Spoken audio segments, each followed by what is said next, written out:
Okay, so welcome back to my very humble backyard golf setup.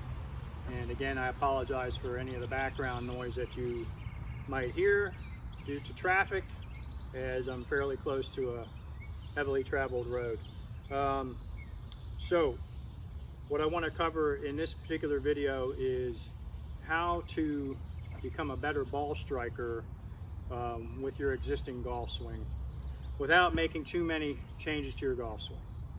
So what I like to tell people is, especially starting out in the season, but realistically throughout the whole season, if you can learn how to hit a sand wedge with a 3/4 swing very accurately and control your distance, then that's going to translate into better ball striking with the rest of your clubs as well. So what we like to do is just start off going to the driving range and swinging at half speed with what's known as this 9-to-3 swing. So I'm at 9 o'clock going back, and I finish at 3 o'clock going forward.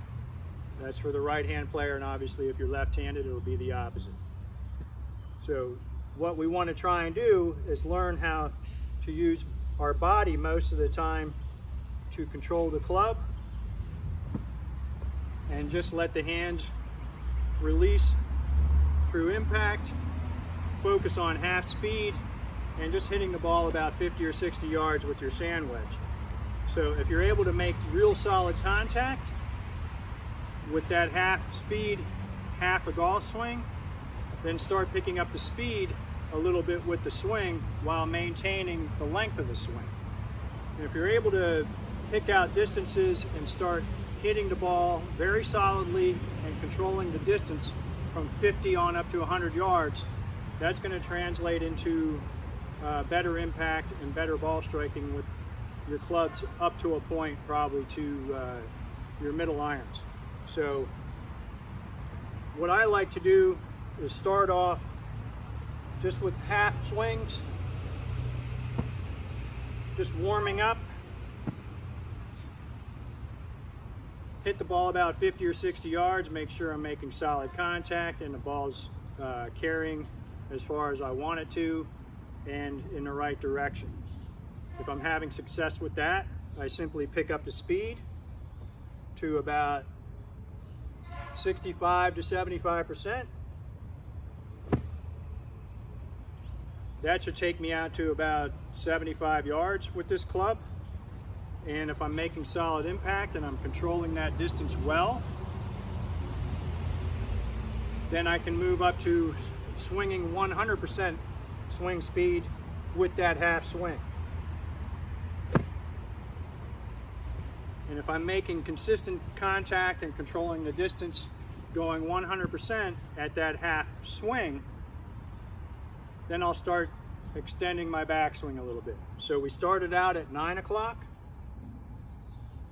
So depending on your flexibility, then you can take it up to 10, and then up to 11, and then obviously 12 would have your left arm perpendicular to the ground. So most of us are not going to be that flexible. Ideally, you get in between that 10 and 11 o'clock area and you're just fine. You'll be able to generate plenty of power that way. So work your way up through the bag then. So take a few practice sessions working on this idea without hitting any drivers or anything like that. Just work your way up the bag, say from the sand wedge on up to about the 7 or 8 iron, and just work on getting solid contact, not worrying too much about the curvature of the ball or whatnot. If you're struggling with this drill, at any point when you're increasing the swing speed or the length of your swing, then back off and make sure that you're making solid contact and getting good distance control with whatever club that you're using, or back off to a shorter club or a shorter backswing or a shorter swing speed. So this is basically how you'll be able to work on developing better ball striking with at least a few of your clubs as you're working up through the bag. And it's most important that you're able to control that direction and distance with your shorter clubs. If you can get very accurate from 100 yards on in, then you're going to start seeing your scores come down as a result anyway. So once you progress on up to the driver is basically the hardest club in the bag to hit. So it's best to worry about that down the road, but worry about trying to make good contact and get good direction with and control your distance with your shorter irons, and that'll translate to better ball striking overall with your longer clubs as well, and just help you improve bit by bit with your game and lower your scores. Okay, thanks for watching this video, and we'll see you down the road.